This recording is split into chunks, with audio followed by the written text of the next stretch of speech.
విజయనగరం జిల్లాలో 800 కిలోల గంజాయిని స్వాధీనం చేసుకున్న పోలీసులు. ఎటువంటి హోదా లేని ఎంపీపీ భర్త స్టేజీపై కూర్చోవడంపై వేడెక్కిన పరిషత్ సర్వసభ్య సమావేశం. గ్రామాలను స్వర్ణ పంచాయతీగా తీర్చిదిద్దడమే కూటమి ప్రభుత్వ లక్ష్యమన్న సర్పంచ్. ఆమె కన్ను పడితే మాయమే, వృద్ధులే ఆమె లక్ష్యం. సర్దార్ సర్వై పాపన్న గౌడ్ బలుగు బలైన వర్గాలను ఐక్యం చేసిన మహానుభావుడు. వనపర్తిలో ఘనంగా కర్రెమ్మ పోచమ్మ బోనాల పండుగ. కాపు కార్పొరేషన్ చైర్మన్ పదవి మురళీకృష్ణకి ఇవ్వాలంటూ బీసీ సంఘాల మద్దతు. వనపర్తి పట్టణం దళితవాడ గాంధీనగర్ లో కర్రెమ్మ పోచమ్మ బోనాల పండుగ ఘనంగా నిర్వహించారు. ఆడపడుచులు భక్తి శ్రద్ధలతో బోనం ఎత్తి అమ్మవారికి నైవేద్యం సమర్పించారు. ఈ వేడుకకు స్థానిక ఎమ్మెల్యే తూడి మేఘారెడ్డి ముఖ్య అతిథిగా హాజరై అమ్మవారికి పూజలు నిర్వహించారు. అనంతరం అమ్మవారి ఆశీస్సులు పట్టణ ప్రజలపై, కాలనీ వాసులపై ఎల్లప్పుడూ ఉండాలని ఆకాంక్షించారు. వనపర్తి ప్రజలందరికీ, మహిళా మండలందరికీ, పిల్లలకు అందరికీ, ఇక్కడ ఆర్గనైజర్స్ అందరికీ, కమిటీ మెంబర్స్ అందరికీ, నాతో పాటు ఇక్కడికి వచ్చిన మున్సిపల్ చైర్మన్, మిగతా వనపర్తి కౌన్సిలర్స్ కానీ పెద్దలందరికీ కానీ ఇక్కడికి వచ్చిన అందరికీ పేరు పేరు నమస్కారం తెలియజేసుకుంటూ, బోనాల పండుగ సందర్భంగా ఇక్కడ బోనాల పండుగ జరుపుకుంటున్న ప్రతి ఒక్కరికి, ప్రతి మహిళకు, ప్రతి కుటుంబానికి అందరికీ పేరు పేరున అభినందనలు తెలియజేసుకుంటున్నా. మీరందరూ అమ్మ పూజమ్మ తల్లి దయ వల్ల మీరందరూ సుఖంగా ఉండాలని, మీ అందరూ మంచిగా ఉండాలని కోరుకుంటూ అందరికీ ధన్యవాదాలు. Thank you. ఖమ్మం జిల్లా నేలకొండపల్లి మండలం కేంద్రంలో నూతనంగా నిర్మించిన శ్రీ భక్తరామదాస్ ధ్యాన మందిరాన్ని మంత్రి పొంగులేటి శ్రీనివాసరెడ్డి ప్రారంభించారు. ఈ సందర్భంగా ఆయన మాట్లాడుతూ నేలకొండపల్లిలో ఉన్నటువంటి బౌద్ధ స్తూపం శ్రీ భక్తరామదాస్ ను ఇంకా అభివృద్ధి చేస్తామన్నారు. కళలో ప్రదర్శించడానికి విచ్చేసిన నా ఆడబిడ్డలు, మీడియా మిత్రులు అందరికీ శిరస వంచి పేరు పేరిన హృదయపూర్వక నమస్కారాలు, వందనాలు. చాలా సంతోషం. ఉడతా భక్తిగా ఈనాడు నా చేతుల మీదుగా రామదాస్ గారు పుట్టిన స్థలములో ఒక అద్భుతమైన మండపాన్ని, మందిరాన్ని, ఒక కార్యక్రమాన్ని నా చేతుల మీద ఇప్పుడే ఓపెన్ చేసుకున్నాం. సాంప్రదాయాలను దివంగత చైర్మన్ బొమ్మన రాజ్ కుమార్ ఆలోచనలను గౌరవించి జాంపేట కోఆపరేటివ్ అర్బన్ బ్యాంక్ పాలకవర్గ ఎన్నికలు జరగకుండా ఏకగ్రీవంగా అయ్యేందుకు పెద్దల సహకారంతో కృషి చేశామని రాజమండ్రి సిటీ ఎమ్మెల్యే ఆదిరెడ్డి శ్రీనివాస్ అన్నారు. అధికారం ఉందనే అహంకారంతో ప్రవర్తించకుండా జాంపేట బ్యాంక్ అభివృద్ధి కోరుకునే పెద్దలతో సంప్రదించి అందరినీ ఆశీర్వాదంతో ప్రజల పాలకవర్గాన్ని ఏకీకరణ చేశామన్నారు. అది ఆ వ్యక్తి ఒక విఘ్నతను బట్టి ఉంటది. నా విఘ్నతను బట్టి ఏంటంటే ఆ సాంప్రదాయం కొనసాగించాలి, బొమ్మల రాజ్ కుమార్ గారి యొక్క ఆలోచనలు గౌరవించాలి, స్థానికంగా ఉన్న పెద్దలు ఒకరిని సంప్రదించి ఏది మంచి నిర్ణయం అన్నది తీసుకోవాలి. ఆర్యపురం వచ్చినప్పుడు నేనే ప్రజాక్షేత్రంలో ఉన్నా. 5 రోజులు నేనే ఎన్నికల్ని దగ్గరుండి పర్యవేక్షించాను, గెలుపొందాం. ఇది కూడా చేయడం పెద్ద విచిత్రం కాదు. తప్పకుండా ఎన్నికలు పెట్టి ఉంటే దానికి మించి కొడతాం మెజార్టీతో. కానీ సాంప్రదాయాలు కొనసాగించాల్సిన అవసరం ఉంది. ఈ 5 సంవత్సరాలు పాడు చేశారు. ఈ 5 సంవత్సరాలు దాన్ని పెద్దల యొక్క సహకారం. ఈ రోజు నేను అధికారంలో ఉన్నాను కాబట్టి నేను శాశ్వతం అనుకునేటట్లు చేస్తే నేను ఎప్పుడు కూడా ఇంక రాజకీయంలో ఉండలేను. కానీ ఇది కాదు శాశ్వతం. సాంప్రదాయాలు శాశ్వతం, వాటిని కొనసాగించాలి. నుంచి డేటా అడిగారు, మనం చూసారు, అగ్రిగోల్డ్ చూశారు. మాజీ మంత్రి గారు తనయుడు, మంత్రి గారి ఒక తమ్ముడు, ఒక తహసీల్దారు, సర్వేలు అందరూ పోతున్నారు లోపల. ఒక్కొక్కటిగా మీకు లాస్ట్ టైం కూడా చెప్పాను, స్పీకర్ గారు అడుగుతున్నారు హౌస్ కమిటీ వేయాలని. నిన్నే తీసుకున్నాం ఎవరెవరి అకౌంట్కి ఎంత వచ్చింది, ఆ అకౌంట్ నుంచి ఎలా ట్రాన్సాక్షన్స్ జరిగింది, దారుణం. మరి వాళ్ళకి ఈ మ్యాపింగ్ చేసుకుంటే అకౌంట్స్ అన్నింటిలోనే వాస్తవాలు బయటకు వస్తాయనే విషయం మర్చిపోయారు. ఈ అకౌంట్ నుంచి ఎక్కడ ట్రాన్సాక్షన్ అయింది, ఆ అకౌంట్ నుంచి ఎవరు ట్రాన్స్ఫర్ చేశారు, అక్కడి నుంచి ఎంత విత్డ్రాల్ అయింది, మొత్తం మ్యాపింగ్ చేసేస్తాం. మ్యాపింగ్ అవుతుంది. నిన్ననే డేటా వచ్చింది. రాజానగర్ నుంచి కనకల నాగేశ్వరరావు గారు నిన్నే డేటా అంతా తెచ్చి ఇచ్చారు. వాళ్ళు కూడా అదే పని మీద ఉన్నారు. దగ్గరలోనే దీంతో పాటు ఒక్కొక్కటిగా, అంటే గ్రావిటీ ఆవన్నది 100 కోట్లు అవినీతి, 25% కమిషన్ ఏ మేరకు అన్నది ఒక్కొక్కటిగా ఐడెంటిఫై అవుతున్నాయి. గ్రావిటీ సీరియస్నెస్ బట్టి ఒక్కొక్కటిగా ఏది వదిలిపెట్టం. ఎంత ఎంత క్షుణ్ణంగా పరిశీలిస్తున్నారంటే, ఒక సిఐఎస్ఐ వేస్తున్నప్పుడు కూడా ట్రాన్స్ఫర్లు, వారు గతంలో ఏం చేస్తున్నారు, వారు గతంలో ఎవరిని ఇబ్బంది పెట్టున్నారు, అన్ని అంశాలని క్షుణ్ణంగా పరిశీలించే పోస్టింగ్స్ కూడా నడుస్తా ఉన్నాయి. ఒక్కొక్కటిగా జరుగుతుంది, ఏది వదలరు. తప్పు చేసిన వారు తప్పకుండా శిక్షార్హులు. అలాగే అధికారులు కూడా రూల్ ఆఫ్ లా అనేది ఉంటుంది, దాన్ని అవాయిడ్ అయితే ఒకలా కాకుండా చట్టం వారికి చుట్టం కింద తయారు చేసుకున్న వారందరూ కూడా ఇబ్బందులు పడతారు. మంచిర్యాల జిల్లా జన్నార మండలంలో జరిగిన సర్దార్ సర్వాయి పాపన్న గౌడ్ 374వ జయంతి వేడుకల్లో ఎమ్మెల్యే బొజ్జు పటేల్ పాల్గొన్నారు. పాపన్న విగ్రహానికి పూలమాల వేసి ఆయన సేవలను కొనియాడారు. నైజాం ప్రభుత్వం నిరంకుశ పాలనకు వ్యతిరేకించారని అన్నారు. సర్దార్ పాపగౌడ్ యొక్క ఏదైతే జయంతి కార్యక్రమం ఉందో మరి కార్యక్రమాన్ని జనరం మండల కేంద్రంలో నిర్వహించడం అనేది జరిగింది. సర్దార్ సర్వాయి పాపయ్య గారు పాత వరంగల్ జిల్లా, ప్రస్తుత జనగాం జిల్లాలో కిలాషాపూర్ రఘునాథ్పల్లి మండలంలో తను జన్మించడం అనేది జరిగింది. సర్వరమ్మ ధర్మరావు వారి యొక్క కొడుకు. మరి ఆ రోజుల్లో మరి తురస్కులతో పోరాటం చేసిన వ్యక్తి. ఆ పోరాటాల గురించి అతను చదువుకుంటే కుమ్రం భీం యొక్క పోరాటం, అదేవిధంగా సర్వార్ పాపయ్య గారి పోరాటం మరి ఒక స్ఫూర్తిలాగా అనిపిస్తుంది. ఆ రోజుల్లో కుమ్రం భీం కూడా అదే నిజాంలకు వ్యతిరేకంగా పోరాటం చేశారు. సర్వాయి పాపయ్య గారు కూడా ఏదైతే తాటి చెట్టు మీద పన్ను వసూలు చేసే క్రమంలో, కళ్ళమ్మే క్రమంలో ప్రతిరోజు తురస్క రాజులందరూ కూడా వచ్చి అతని దగ్గర కళ్ళు తాగేసి డబ్బులు ఇవ్వకుండా అతని హేళన చేసుకుంటూ వెళ్ళే క్రమంలో మరి వాళ్ళపైన తిరుగుబాటుని తను ప్రారంభించడం అనేది జరిగింది. ఆ క్రమంలోనే తను రాజ్యాన్ని స్థాపించుకొని గుర్రాల ద్వారా కావచ్చు అనేక రకమైన ఆయుధాలను ప్రయోగించుకొని మరి సర్వాయి పాపయ్య గౌడ్ గారు మరి ఒక స్ఫూర్తిగా నిలిచి మరి అతను ఈరోజు గౌడలకే స్ఫూర్తిదాతగా అతను ఉండడం నిజంగా ఆనందదాయకం.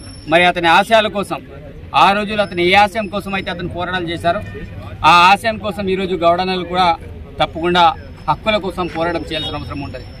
కాబట్టి ఆ దిశగా స్ఫూర్తిగా తీసుకొని ఇలాంటి మహనీయులను తప్పకుండా ప్రతి ఒక్కరు కూడా గుర్తించాల్సిన అవసరం ఉంటుంది.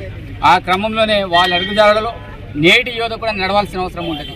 ఆ రోజుల్లో విద్యాపరంగా అనేక రకాల అభివృద్ధి చెందినప్పటికీ కూడా మరి వాళ్ళకున్నట్టు విజ్ఞానం నిజంగా అద్భుతం. నిజంగా వాళ్ళకి ఏ రకంగా పోరాటం చేయాలో ఈరోజు వాళ్ళ తల్లిదండ్రులు చూసి కావచ్చు, ఇతరులు చూసి కావచ్చు వాళ్ళు నేర్చుకున్నారు. వాళ్ళకు అనుకున్న లక్ష్యాన్ని ఏ రకంగా సాధించాలో ఆ రకంగా వాళ్ళు సాధించుకున్నారు. కానీ వాళ్ళు సాధించుకున్నటువంటి ఏవైతే హక్కులు ఉన్నాయో వాటన్నిటి కూడా కాపాడాల్సిన బాధ్యత నేటి తరం యువతది, మనందరిది. కాబట్టి సర్వాయి పాపన్న గారి యొక్క ఏదైతే జయంతి కార్యక్రమం ఉందో తప్పకుండా మరి ఆ కార్యక్రమాన్ని ఇక్కడ నిర్వహించడం, నన్ను కూడా ఆ యొక్క గౌడనలు నన్ను ఆహ్వానించడం మరి అభినందనీయం. మరి గౌడల విషయంలో కూడా గతంలో మేము ఎన్నికల సమయంలో కావచ్చు అనేక రకాల హామీలు ఇవ్వడం అనేది జరిగింది. అందుకే గౌరవ ముఖ్యమంత్రి రేవంత్ రెడ్డి గారు కూడా మొన్న గౌడల సేఫ్టీ కోసం వాళ్ళందరూ కూడా కిట్లు పంపిణీ చేయడం అనేది జరిగింది.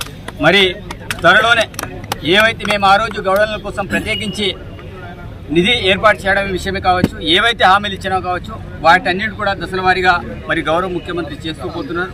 తప్పకుండా గౌడల యొక్క సమస్యలు ఏ సమస్యలున్నా అది నా సమస్యగా భావించి నా ప్రాంతంలోని గౌడనల కోసం తప్పకుండా నిరంతరం కృషి చేస్తా. తప్పకుండా మీరు ఏదైనా నా ద్వారా మీకు సహకారం కావాలన్నా తప్పకుండా మీరందరూ కూడా నన్ను సంప్రదించవచ్చు. తప్పకుండా మీ బాధలను కూడా నాకు చెప్పచ్చు. తప్పకుండా చెప్పే అవకాశం నేను కల్పిస్తా. దాన్ని కూడా హై లెవెల్ దృష్టికి కూడా తీసుకెళ్లే బాధ్యత నాది. తప్పకుండా దాంట్లో ఎలాంటి సందేహం లేదు. తప్పకుండా ఈ యొక్క కార్యక్రమం వచ్చే సంవత్సరం కనుక ఘనంగా ఇక్కడ ఉన్న ఈ ప్రాంతంలో గౌడలు పెద్ద ఎత్తున జరపాలని నేను కోరుకుంటున్నా. ఎందుకంటే అట్లాంటి స్ఫూర్తి దాత నాయకులు ఈరోజు ఏదో మామూలుగా వచ్చేసి దండలేసి పరారు కావడం కాదు. ఈ రోజు వాళ్ళ యొక్క లక్ష్యాల కోసం మనమందరం కూడా ప్రయత్నం చేయాలి. వాళ్ళు ఏది కోరుకున్నారో ఆ లక్ష్యాల వైపు మనమందరం కూడా అడుగులు వేయాల్సిన అవసరం ఉంటుంది. పార్టీలకు అతీతంగా మనం ముందుకెళ్లాల్సిన అవసరం ఉంటుంది డెవలప్మెంట్ విషయంలో. కాబట్టి ఈ విషయంలో మీరందరూ కూడా పూర్తి స్థాయిలో అది చేస్తారని, వచ్చే సంవత్సరం పెద్ద ఎత్తున ఈ కార్యక్రమం కూడా ఏర్పాటు చేస్తారని నేను ఆశిస్తున్నా. తప్పకుండా మా పక్షాన ఏ సహకారం కావాలని తప్పకుండా చేయడానికి మేము సిద్ధంగా ఉన్నాం కూడా తెలియదు. వనపర్తి జిల్లా కేంద్రంలో బీఆర్ఎస్ పార్టీ ఎలాంటి ఆంక్షలు లేకుండా రైతులకు 2 లక్షల రుణమాఫీ చేయాలని ఎంపీడీఓ ఆఫీస్ ముందు ధర్నా నిర్వహించారు. ఏకకాలంలో ఎలాంటి ఆంక్షలు లేకుండా రైతులకు 2 లక్షల రుణాలు మాఫీ చేయకుండా మోసం చేసిందని మాజీ మంత్రి నిరంజన్ రెడ్డి విమర్శించారు. ఏక మొత్తంలో 2 లక్షల రుణమాఫీ తెలంగాణ రైతాంగానికి చేస్తామని మాట ఇచ్చి అబద్ధపు హామీ ఇచ్చి కాంగ్రెస్ సర్కారు ఏక మొత్తంలో తెలంగాణ రైతాంగం మొత్తాన్ని మోసం చేస్తున్నారు. చెప్పిన 40,000 కోట్ల నుంచి ఇవాళ సారాంశంలో 15 ఆగస్టు లోపల జరిగింది కేవలం 7,500 కోట్ల రూపాయలు మాత్రమే సాక్షాత్తు ఉప ముఖ్యమంత్రి ఆర్థిక శాఖ నిర్వహిస్తున్నటువంటి మంత్రి గారే సావు కబురు సలహా చెప్పినట్లు రైతాంగానికి తెలియజేస్తారు. తెలంగాణ రైతుల సంఖ్య తమ వద్ద ఉన్నటువంటి డేటా ప్రకారంగా ఇది రుణమాఫీకి సంబంధించి 41,78,000 మందిని వ్యవసాయ శాఖ మంత్రి చెప్తున్నారు. వాస్తవం కాదు 60 లక్షలు. వారి లెక్కనే అనుకుంటే కూడా 41,78,000 అంటే సుమారు 42 లక్షలు అనుకుంటే కూడా నాగేశ్వరరావు గారు చెప్పినటువంటి వివరాల ప్రకారం కూడా 22 లక్షల మందికి మాత్రమే రుణమాఫీ చేరిందని ఆయన అంటున్నారు. అది కూడా రూఢి కావాల్సి ఉంది. మరో మంత్రి రెవెన్యూ మంత్రి ఇంకో 12,000 కోట్ల రూపాయలు వేస్తే సరిపోతుంది రైతులకని ఆయన అంటున్నారు. అంటే దీన్ని బట్టి మీరు పరస్పర విరుద్ధమైనటువంటి ప్రకటనలు మీరు చేస్తున్న ప్రకటనల ప్రకారంగా చూస్తే కూడా మీరు చెప్పిన రుణమాఫీ 2 లక్షల రూపాయలు 15 ఆగస్టు లోపల చేయడంలో సంపూర్ణంగా విఫలమైనారు. ఇలా రైతులు బ్యాంకుల వద్ద, సిగిల్ విండో కార్యాలయాల వద్ద, వ్యవసాయ కార్యాలయాల వద్ద బారు తీరు నిలబడుతున్నారు. రాష్ట్ర వ్యాప్తంగా గత 2 వారాల నుంచి చాలా పెద్ద ఎత్తున రైతాంగం ఆందోళనకు గురవుతా ఉన్నది, నిరసనలు తెలియజేస్తున్నారు. వీటిని గమనించే తెలంగాణ రైతాంగానికి బాసటగా ఉండాలని, రుణమాఫీ విషయంలో ప్రభుత్వం చేసినటువంటి అబద్ధపు హామీలు, ఇచ్చిన హామీలను ఎండగట్టి షరతులేమీ లేకుండా రైతులందరికీ రుణమాఫీ జరిగేటట్లుగా ఒత్తిడి తీసుకురావాలని మన రాష్ట్ర వ్యాప్తంగా అన్ని మండల కేంద్రాల్లో రైతులు బీఆర్ఎస్ ఆధ్వర్యంలో నిరసన కార్యక్రమాలను చేపట్టడం జరిగింది. ధర్నాలు నిర్వహించడం జరుగుతూ ఉంది. అదేవిధంగా ఇక్కడ వనపర్తి జిల్లా కేంద్రంలో కూడా ఇవాళ పెద్ద ఎత్తున ధర్నాలు నిర్వహించి రైతుల యొక్క ఆక్రోశాన్ని, వాళ్ళ మనోవేదనను నిరసన ద్వారా ప్రభుత్వానికి తెలియజేసే ప్రయత్నం చేసినాం. మా ప్రయత్నం కొనసాగిస్తాం. ఈ సర్కారుపై ఒత్తిడిని ఇంకా పెంచుతాం. అబద్ధాలతో, మాయ మాటలతో, విపక్షాల మీద ఎదురుదాడితో, బూతు మాటలతో వాళ్ళు రాజ్యం వెళ్తామంటే అది కుదరదు. నిలదీస్తాం. రైతుల్ని మోసపెట్టినటువంటి ఈ సర్కారు రైతుల యొక్క ఉసురు దాకి పతనం కాక తప్పదు. సర్దార్ సర్వాయి పాపన్న గౌడ్ బలుగు బలహీన వర్గాలను ఐక్యం చేసి రాజ్యాధి కోసం కృషి చేసినటువంటి మహనీయులని జిల్లా బీసీ సంక్షేమ శాఖ అధికారి శ్రీనివాస్ అన్నారు. నిర్మల్ జిల్లా కేంద్రంలోని కలెక్టర్ సమావేశ హాల్లో పాపన్న గౌడ్ 374 జయంతి వేడుకలు ఘనంగా జరిగాయి. జిల్లా కలెక్టర్ కిషోర్ బాబు, కార్యనిర్వహణ కమిటీ రాష్ట్ర కన్వీనర్ అమరవేణి నర్సాగౌడ్, జిల్లా బీసీ సంక్షేమ శాఖ అధికారి శ్రీనివాస్, డిఎంహెచ్ఓ రాజేందర్, ఏబిసిడిఓ కె సత్యనారాయణ రెడ్డి, మోకుదెబ్బ రాష్ట్ర ప్రధాన కార్యదర్శి ఇల్లందుల రాజగౌడ్లు, గౌడ సంఘం నేతలు పాల్గొని ప్రసంగించారు. రాజకీయం కాదు, ఆయన ఏదైతే బాబాయ్ గౌడ్ గారు బాధలు తీసుకొచ్చారు. ఇప్పుడు కండిషన్ ఎక్కడ ఉందంటే చెట్లు అన్ని ఎక్కడ లేకుండా ఉంటాయి. మనిషి ఇప్పుడు అన్ని చెట్లు తాడి చెట్లు మాత్రం సమానం తీసేస్తారు. చాలా ఘోరం. మరి ఎందుకు జరుగుతుందో అర్థం కాదు. ఎక్కడ కల్చర్ లో తేడా వచ్చిందో, మరి ఎక్కడ తేడా వచ్చిందో అర్థం కాదు. చాలా చెట్లు మాత్రం తీసేస్తున్నారు. అదొక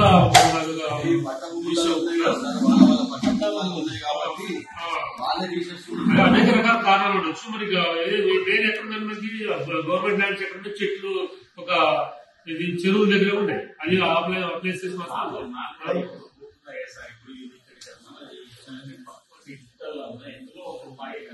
అదే అది కూడా చెప్పారు, చాలా క్లియర్ చెప్పారు. ఇంకొకటి ఏంటంటే గవర్నమెంట్ ఇచ్చిన అవసరం. మీరు ఏంటంటే అఫీషియల్ గా రిపోర్టేషన్ కారణం ఉంటాయి. చెట్లు అనేది గవర్నమెంట్ ల్యాండ్ ఎక్కడ ఉంటే చెట్లు ఒక ఇది చెరువుల దగ్గర ఉన్నాయి. అది ఆ ప్లేసెస్ అదే అది కూడా చెప్పారు, చాలా క్లియర్ చెప్పారు. ఇంకొకటి ఏంటంటే అలాట్మెంట్ గవర్నమెంట్ ఇస్తున్న అలాట్మెంట్ అనేది గవర్నమెంట్ ఇచ్చిన అవసరం. మీరు ఏంటంటే అఫీషియల్ గా రిపోర్టేషన్ కారణం ఉంటాయి. కమిషనర్ గారికి ఇచ్చేస్తే సిసిఎల్ఏ కానీ లేకపోతే సిఎస్ ఎక్కడే కానీ ఇస్తే ఇద్దరు మనకు వస్తుంది. ఇట్లా రిక్వెస్ట్ చేశారు, కేంద్ర మొత్తం తీసుకొచ్చారు. రాజకీయం కాదు, ఆయన ఏదైతే బాబాయ్ గౌడ్ గారు బాధలు తీసుకొచ్చారు. ఇప్పుడు కండిషన్ ఎక్కడ ఉందంటే చెట్లు అన్ని ఎక్కడ లేకుండా ఉంటాయి. మనిషి ఇప్పుడు అన్ని చెట్లు తాడి చెట్లు మాత్రం సమానం తీసేస్తారు. చాలా ఘోరం. మరి ఎందుకు జరుగుతుందో అర్థం కాదు. ఎక్కడ కల్చర్ లో తేడా వచ్చిందో, మరి ఎక్కడ తేడా వచ్చిందో అర్థం కాదు. చాలా చెట్లు మాత్రం తీసేస్తున్నారు. అదొక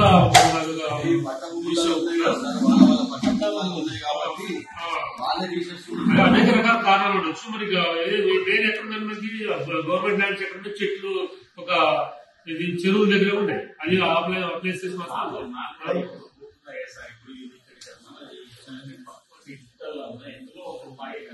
అదే అది కూడా చెప్పారు, చాలా క్లియర్ చెప్పారు. ఇంకొకటి ఏంటంటే అలాట్మెంట్ గవర్నమెంట్ ఇస్తారు, అలాట్మెంట్ అనేది గవర్నమెంట్ నుంచి రావాల్సి వస్తుంది. మీరు ఏంటంటే అఫీషియల్ గా రిప్యుటేషన్ కార్డు ఉంటాయి, కమిషనర్ గారికి ఇచ్చేస్తే సిసిఎల్ఏ కానీ లేకపోతే సిఎస్ ఎక్కడే కానీ ఇస్తే ఇద్దరు మనకు వస్తుంది.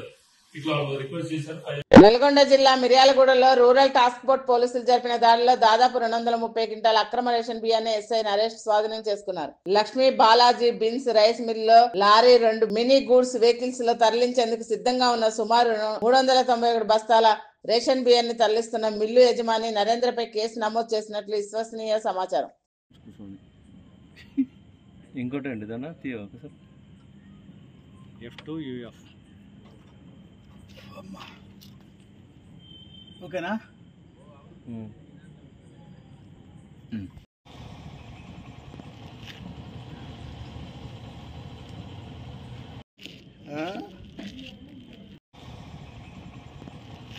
తండ్రి భుజం ఎక్కి హాస్టల్లో నక్కలతో రాఖీ కట్టించుకున్న సంఘటన మంచిర్యాల జిల్లా రామకృష్ణాపురం సోషల్ వెల్ఫేర్ గురుకుల పాఠశాలలో చోటు చేసుకుంది. పూర్ సోషల్ వెల్ఫేర్ గురుకుల పాఠశాలలో దాసరి అశ్విక సహస్ర చదువుతున్నారు. రాఖీ కట్టించుకునేందుకు తమ్ముడు జితేందర్ పాఠశాలకు వెళ్లాడు. పాఠశాల యాజమాన్యం లోపలికి అనుమతించలేదు. దీంతో తండ్రి భుజం ఎక్కి హాస్టల్ గదిలో నక్కలతో రాఖీ కట్టించుకున్నాడు. బద్వేల్ నియోజకవర్గం శ్రీ కొత్తపల్లి భూముల్లో దళిత మహిళలపై దాడి చేసిన వారిని వెంటనే అరెస్ట్ చేయాలని వ్యవసాయ కార్మికుల సంఘం జిల్లా కార్యదర్శి అన్వేష్ ప్రభుత్వాన్ని డిమాండ్ చేశారు. ఏపీ వ్యవసాయ కార్మిక సంఘం బద్వేల్ రూరల్ కమిటీ ఆధ్వర్యంలో తహసీల్దార్ కార్యాలయం ఎదుట రిలే నిరాహార దీక్షలు చేపట్టారు. 56వ సర్వే నంబర్ భూములలో ప్రభుత్వ హెచ్చరిక బోర్డులు ఏర్పాటు చేయాలన్నారు. ప్రభుత్వ భూముల బోర్డులు వేయాలి. 5 కిలోమీటర్ల దౌర్జన్యంగా మొత్తం మహిళలు ఏదో ధర్నా చేశా మొత్తం ఈ రోజు నుంచి రిలే నిరాహార దీక్షలు వ్యవసాయ బోర్డు వేయాలా, ప్రభుత్వమే చదువు చేసుకోవాలని చెప్పేసి మనం ఈ నిరాహార దీక్షలను ముందుపెట్టాం.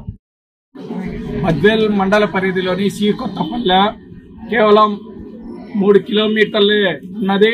5 కిలోమీటర్లు దాటి సాగు భూములకు ఎక్కడైనా ఇస్తారు. కానీ ప్రభుత్వ భూములు కేవలం 3 కిలోమీటర్ల పరిధిలో ఉన్నటువంటి సి కొత్తపల్లె ఆ భూములన్నింటినీ ప్రభుత్వం స్వాధీనం చేసుకోవాలని, అదేవిధంగా అక్కడ బోర్డులు పాతాలని ఇప్పటికే అన్యక్రాంతమైంది. మొత్తం జామాయిలు ఇతర అన్ని మొత్తం కంచెలు వేసుకున్నారు.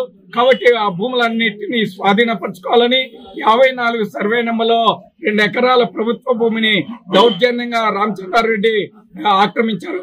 ఆ భూమిని కూడా బోర్డు వేసి స్వాధీనపరచుకోవాలని, అదేవిధంగా మహిళలను దాడి చేసినటువంటి రామచంద్రారెడ్డితో పాటు ఇతర అగ్రవర్ణాలందరినీ అరెస్టు చేయాలని, ఆ విధంగా వ్యవసాయ కార్మిక సంఘం ఆధ్వర్యంలో ఈరోజు ఎంఆర్ఓ కార్యాలయం వద్ద రిలే నిరాహార దీక్షలు నిర్వహిస్తున్నారు. కాబట్టి ఈ డిమాండ్స్ ఏవైతే 4 డిమాండ్లు ఉన్నాయో ప్రభుత్వ భూమి స్వాధీనం చేసుకోవాలని, బోర్డులు ఏర్పాటు చేయాలని, మహిళలపైన దాడులు చేసిన అగ్రవర్ణాలను అరెస్ట్ చేయాలని, అదేవిధంగా ప్రభుత్వ బోర్డులు హెచ్చరిక బోర్డులు వేసి మొత్తం వాటి స్వాధీనం చేసుకుని వాళ్ళ మీద చట్ట ప్రకారం చర్యలు తీసుకోవాలని ఈరోజు వ్యవసాయ కార్మిక సంఘం ఆధ్వర్యంలో బద్వేల్ రూరల్ మండల పరిధిలో రిలే నిరాహార దీక్షలు నిర్వహిస్తున్నారు. కాబట్టి ఈ 4 డిమాండ్లను పరిష్కరించే బాధ్యత తహసీల్దారు పైన, అదేవిధంగా ఆర్టీఓ పైన ఉందని తెలియజేస్తున్నాము. అదేవిధంగా కౌంటర్ కేసులు కూడా పెట్టారు. అగ్రవర్ణాల మీద దాడి చేసిన కాక ఎస్సీ ఎస్టీల మీదనే కేసు నమోదు చేశారు. ఆ కేసులు కూడా ఎత్తివేయాలని ఈ సందర్భంగా వ్యవసాయ కార్మిక సంఘం డిమాండ్ చేస్తున్నది. అన్వేష్ వ్యవసాయ కార్మిక సంఘం జిల్లా ప్రధాన కార్యదర్శి. గ్రామ పంచాయతీ సభల ద్వారా ప్రజా సమస్యలకు పరిష్కారం చూపి స్వర్ణ పంచాయతీలుగా తీర్చిదిద్దడమే కూటమి ప్రభుత్వ లక్ష్యమని సర్పంచ్ అనంతరెడ్డి అన్నారు. పంచాయతీలలో స్పెషల్ ఆఫీసర్ నిత్యానందం ఆధ్వర్యంలో గ్రామ సభ నిర్వహించారు. గ్రామ సభల ద్వారా ప్రజల సమస్యలు పరిష్కరిస్తామని చెప్పారు. ఈరోజు రాష్ట్రం మొత్తం మీద పంచాయతీరాజ్ డిపార్ట్మెంట్ తరఫున పంచాయతీలలో ఉపాధి హామీకి సంబంధించి గ్రామ సభలు ఏర్పాటు చేయడం జరిగినది. ఈ గ్రామ సభ యొక్క ముఖ్య ఉద్దేశం ఏమిటంటే, గ్రామీణ ఉపాధి హామీ పథకంలో రాబో 2024-25 ఆర్థిక సంవత్సరం గాను ఏ పంచాయతీలో ఏ పనులు చేయాలనే విషయము ప్రతి ఒక్క పంచాయతీలో ఉండే ప్రతి ఒక్క వ్యక్తికి తెలియజేయాలనే ముఖ్య ఉద్దేశంతో పంచాయతీరాజ్ శాఖ మినిస్టర్ గారు అయినటువంటి పవన్ కళ్యాణ్ గారు ఈ యొక్క మహోత్తర కార్యక్రమాన్ని ఏర్పాటు చేయడం జరిగినది. ఈ కార్యక్రమంలో ఈ పంచాయతీలో ఏమేమి పనులు ఈ ఆర్థిక సంవత్సరానికి జరగాలని చెప్పి గుర్తించి ఆ ఆ యొక్క ముఖ్య పనులను మాత్రము ఈ సంవత్సరానికి ఈ పని చేసుకోవాల్సిందిగా తీర్మానించడం జరిగింది. ఉపాధి హామీ తరఫున చేయబోయే పనులను గుర్తించడం జరిగింది. అలాగే రైతులు వ్యవసాయ సంబంధించిన కాలువలు, పంట కాలువలు, ఫీడర్ ఛానల్స్, ముఖ్యంగా పంట కాలువల మీద ముఖ్య ఉద్దేశం చేయడం జరిగినది. అలాగే ఇరిగేషన్ సంబంధించి నీటి తొట్లని కోరడమైనది. మా నాగిశెట్టిపల్లి పంచాయతీ గ్రామ పంచాయతీలో మన ఉపాధి హామీ పథకం కింద ఏమేమి పనులు ఉన్నాయి అవన్నీ అధికారులు తెలియజేయడం జరిగింది. రైతులు అందరూ, గ్రామ ప్రజలు స్వచ్ఛందంగా ఎక్కువ పాల్గొన్నారు. వాళ్ళ అవసరాలు, వాళ్ళ సమస్యల గురించి ఎక్కువ తెలియజేసినారు. మాకు ఎక్కువ ఏంటంటే ఇక్కడ పంట పొలాల మీద ఆధారపడి కాలువలు ఉంటేనే పంటలు పండుతాయి. ఆ పంట పొలాలకి ఉపయోగపడాలంటే కాలువలు సరిగా ఉండాలి. ఆ కాలువలు రిపేర్ చేసేదానికి ఎక్కువ మంది కోరడం జరిగింది. అవన్నీ కూడా ఇప్పుడు మన ప్రభుత్వం మారిన తర్వాత పవన్ కళ్యాణ్ గారి ఆధ్వర్యంలో ఇంత పెద్ద కార్యక్రమం జరిగి మా పంచాయతీలో డెవలప్ చేస్తారని మేము ఆశిస్తున్నాం. కాపు కార్పొరేషన్ చైర్మన్ పదవి చెన్నంశెట్టి మురళీకృష్ణకి ఇవ్వాలని విజయనగరం జిల్లా కాపు బలిజ తెలగ తూర్పు కాపు మహిళా జిల్లా అధ్యక్షురాలు సత్యవతి ప్రభుత్వాన్ని డిమాండ్ చేశారు. మురళీకృష్ణ గత 30 సంవత్సరాలుగా కాపు బలిజ కోసం ఎంతో పోరాటం చేశారని తెలిపారు.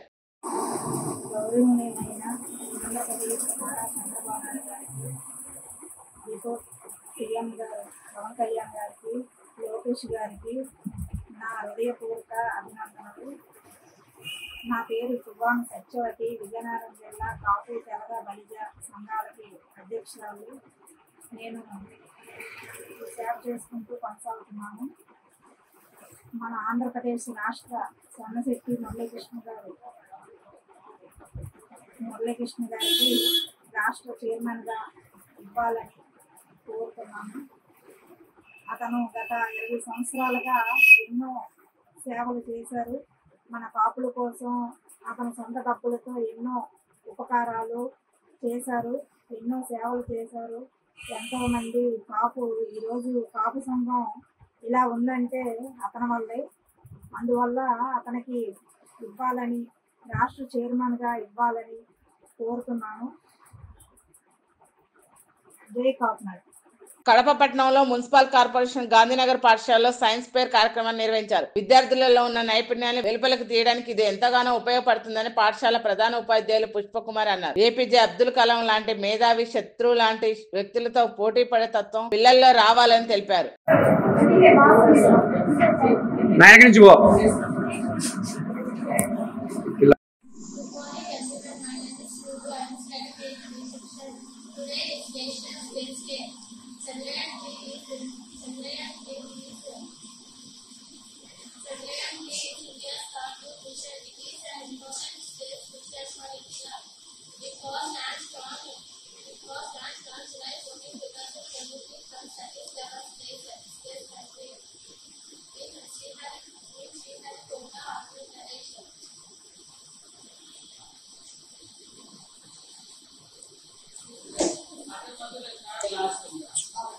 తెలంగాణకు ప్రత్యేక హోదా ఉందని నీతి ఆయోగ్ చెబుతుందని మాజీ ఎంపీ ఉండవల్లి అరుణ్ కుమార్ అన్నారు. తెలంగాణ ప్రభుత్వం ఏపీలో కలిపిన 5 మండలాలను తిరిగి లాక్కునేందుకు ప్రయత్నిస్తుందని ఆరోపించారు. చంద్రబాబు అధికారంలోకి వచ్చాక పైలదగ్గం ఘటనలు ఎక్కువయ్యాయన్నారు. ప్రభుత్వ కార్యాలయాల్లో పనికిరాని దస్త్రాలను తలగబెట్టడానికి ప్రత్యేక విధానం రూపొందించుకోవాలని సూచించారు.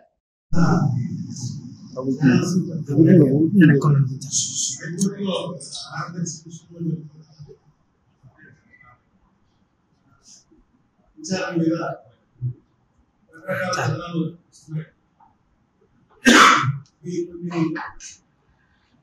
ఫ్యాక్ట్స్ ఇంతగా కథలలో కొంత తేడా కనిపించింది.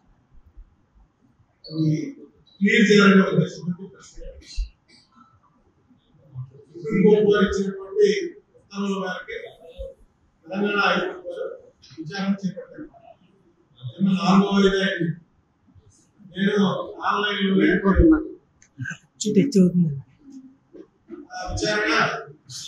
ఏం జరిగిందంటే మార్గదర్శి తరఫున సిద్ధార్థ ముద్ర గారు ఢిల్లీ నుంచి ఆయన కూడా ఆన్లైన్ లో వచ్చారు. 2 వారాలు టైం అడిగారు. టైం అడిగితే వెంటనే కోరుకోవాలి ఏమైనా అభ్యంతరం అడిగారు. నాకు అభ్యంతరం లేదు, కానీ వెనకాల చూపిస్తున్నటువంటి ఇవన్నీ కూడా సుప్రీంకోర్టులో మార్గదర్శి వాళ్ళు పేమెంట్ ఇచ్చేసుకోవస్తే వారి దృష్టి అని 74 పేజీలు మొత్తం 74 బుక్కులు వెనకాల ఉన్నాయి చూపించడానికి. ఈ బుక్కుల్లో పంపించారు. ఢిల్లీ నుంచి తెప్పించారు. ఢిల్లీ నుంచి తెప్పించిన పోస్టర్లో 20,000 దాకా అయింది.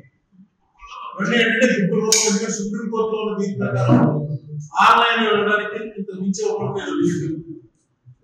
అందుకని ఇవన్నీ వాళ్ళు పెన్ డ్రైవ్ లో డౌన్లోడ్ చేసి పెన్ డ్రైవ్ లో డౌన్లోడ్ చేసుకుని బుక్లు వచ్చాయి. ఎందుకంటే నా దగ్గరికి కంప్లైంట్ వస్తున్నాయి. ఎవరో వచ్చి ఏమంటే మాది 15,000 డిపాజిట్ వేసామండి, డిపాజిట్ బుక్ చేసారు, మాకు మా దగ్గర ఏ ఆధారాలు లేవు, డిపాజిట్ ఇచ్చేయడం వెనక్కి ఇచ్చేసారు, బాండ్ ఏమో తీసేసుకున్నారు. కానీ మాకు ఇంట్రెస్ట్ మాత్రం మీరు కట్టిన డబ్బు ఇచ్చారు కానీ మాకు ఇంట్రెస్ట్ అవ్వలేదు. మీకు తెలుస్తుందా ఎంత ఇచ్చారో అంటే మనం చూడాలి. ఇంట్లో నీ పేరు ఇవన్నీ ఎత్తాలంటే అర్థం. ఎందుకంటే ఆర్డర్లో కూడా లేవు. ఒక్కో చోట వాళ్ళ పెండ్రైవ్లో అమలు పెట్టేసుకుంటారు. ఒకటి 2008లో 2 ఉంటాయి, దాని తర్వాత 2012లో ఉంటాయి, 2016లో ఉంటాయి, రకరకాలుగా ఉన్నాయి. ఆ పేరుని బట్టి కానీ ఆ డేట్ని బట్టి కానీ వెళ్ళడం కొంచెం కష్టం ఉంటుంది. అందుకని పెండ్రైవ్ రూపంగా ఇస్తే ఈజీ కదా. కంప్యూటర్లో పెట్టుకుని ఆ పేరు పెట్టుకుంటాం. ఆ పేరుతో ఎంతమంది ఉన్నారో వస్తుంది, అందులో ఇదేదో తెలుసుకోవచ్చు. ఇది ఏంటంటే సుప్రీంకోర్టు వారు డైరెక్ట్ గా ఇచ్చినటువంటి ఆదేశం.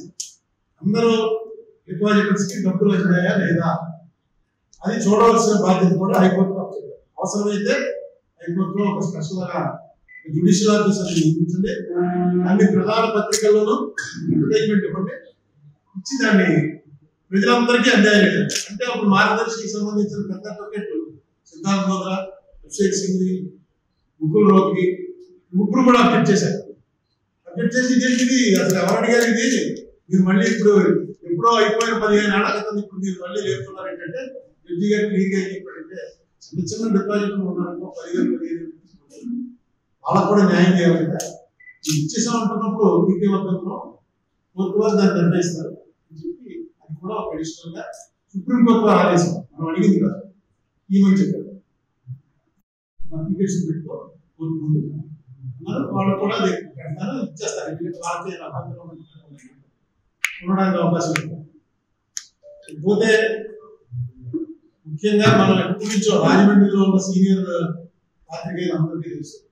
2006 నవంబర్ 6 నాడు నేను ఏదైతే కంప్లైంట్ పట్టుకెళ్ళి చిదంబరం గారి ఇచ్చి ప్రెస్ మీట్ పెట్టి చెప్పానో యాజ్ ఇట్ ఈజ్ గా ఏం చెప్పానో అదే రిజర్వ్ బ్యాంక్ వాళ్ళు ఇంకా వాళ్ళ రూల్స్ గీల్స్ కోడ్ చేస్తూ వేశారు.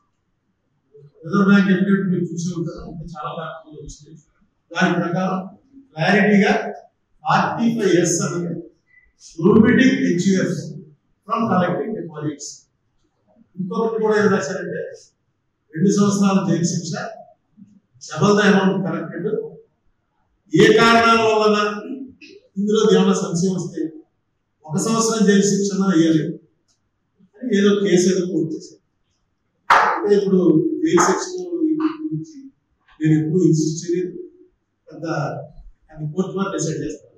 ఇప్పుడు 2 ప్రభుత్వాలు రేవంత్ రెడ్డి గారు, చంద్రబాబు నాయుడు గారు ప్రభుత్వం 2 ప్రభుత్వాలు ఇప్పుడు దాకా స్పందించాలి. విషయాలు కారణమై నడిచిపోయింది. నిన్న క్లియర్ గా జడ్జి గారు అడిగారు, ఆంధ్ర తెలంగాణ మీరిద్దరికి 2 వారాలు టైం ఇస్తున్నారు, మీరు కూడా మీ ఎఫిడవిట్ చేసి క్లియర్ గా చెప్పారు. నేను వారిని కోరేది ఏంటంటే రామోజీరావు సంగీతం ఉంటాయి అప్లికేషన్, అందరం అవసరం అప్లికేషన్ ఉంటాయి. కానీ యాజ్ చీఫ్ మినిస్టర్ ఉండి రిజర్వ్ బ్యాంక్ వాళ్ళు ఇది రూల్ పొజిషన్ చెప్పిన తర్వాత నేను మిమ్మల్ని కోరేది ఏంటంటే మీరు ఏది రూల్ ఉందో అదే రూల్ చెప్పండి. లేదు మీకు ఏదైనా అవకాశం ఉండి ఈ రూల్ ఉన్నప్పటికీ కూడా రామోజీరావు గారు చేయొచ్చు, రామోజీరావు గారికి మాత్రం తప్పు పట్టలేము మేము మీకు అనిపిస్తే అదే ఎఫిడవిట్ రూపంలో వేయండి. మీరు డిలే చేయడం వల్ల ఈ కేసు డిలే అవుతూ వస్తుంది. ఇన్నేళ్ళకి 2006 అంటే అంతే 18 ఏళ్ళు అయింది. 18 ఏళ్ల తర్వాత దీనికి కనీసం నేను అన్నమాట రైతు అన్న మాట వచ్చింది. నాకు పెద్ద రిలీఫ్ ఏంటంటే ఆ రోజు నేను చెప్పింది రైతు నా మీద ఎంపీ రోలింగ్ జరిగేలేమో ఎంతమంది ఏ పార్టీ వాడిని మనం వదిలిపెట్టాలి, ఇంక్లూడింగ్ కాంగ్రెస్ లో నేను ఉన్నప్పుడు కాంగ్రెస్ పార్టీ అందరం కూడా నన్ను రాజశేఖర రెడ్డి పిలిచినది పెట్టమన్నానని, రాజశేఖర రెడ్డి చెప్పినట్టే నేను చేస్తున్నానని అనేక రకాల ఆరోపణలు చేశాను. అది నిజం కాదని నేను కూడా చెప్పాను. కానీ నా లేదు చాలా తక్కువ. నా ప్రత్యర్థులు నా మీద విమర్శలు చేసుకున్నాను లేదు చాలా ఎక్కువ. చేత ఎందుకు చేస్తున్నాడు, ఏదో ఎజెండా ఉంటుంది అనుకున్నాను. నాకు ఏ ఎజెండా లేదు. మిగతా ఇప్పుడు మొన్నే చూసాం కాకినాడలో ఇది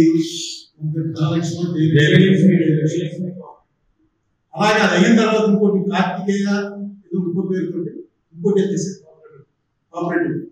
వీటన్నిటికీ కారణాలు ఏంటంటే ఇప్పుడు చిట్ ఫండ్ కంపెనీలు ఉన్నాయి. ఏ చిట్ ఫండ్ కంపెనీ కూడా ఆంధ్రప్రదేశ్ లో ఉన్న ఏ చిట్ ఫండ్ కంపెనీ, తెలంగాణలో ఉన్న ఏ చిట్ ఫండ్ కంపెనీ కూడా చిట్ ఫండ్ యాక్ట్ ఫాలో అవట్లా. ఎందుకంటే రామోజీరావు గారు ఫాలో అవ్వాలి. చాలా సింపుల్. రామోజీరావు గారు క్లీన్ గా మొన్న వీళ్ళు వెళ్తే ఈ పోలీస్ వాళ్ళు వెళ్ళారు, సిబిఐ వాళ్ళు, సిబిఐ కదా సిఐడి వాళ్ళు అంటే క్లీన్ చెప్పేశారు ఆ చట్టం మంచిది కాదంటే it's bad law. We're not applying. Please like, share and subscribe Sneha TV.